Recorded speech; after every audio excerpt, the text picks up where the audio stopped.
Bangladesh versus Hong Kong ম্যাচে হামজা চৌধুরী বাংলাদেশকে শতগুণ চেষ্টা করেও আর জেতাতে পারল না।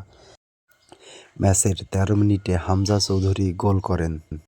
এ সময় গ্যালারিতে থাকা দর্শকরা উল্লাসে ফেটে পড়েন। কিন্তু এই উল্লাস বেশিক্ষণ থাকে না। হংকংয়ের দলীয় ৪৯ মিনিটে একটি গোল করেন। হাফনারের আগে দুই দল ১-১ সমতায় বিরতিতে যায়। বিরতি থেকে ফিরেই হংকং দলীয় ৫০ মিনিটের মাথায় আরও একটি গোল করে বসে। তখন স্কোরলাইন দাঁড়ায় বাংলাদেশ ১, হংকং ২। আবার দলীয় ৭৫ মিনিটে হংকংয়ের মার্কিস তার ২ নম্বর গোলটি করে বসেন। এখন স্কোরলাইন দাঁড়ায় ৩-১।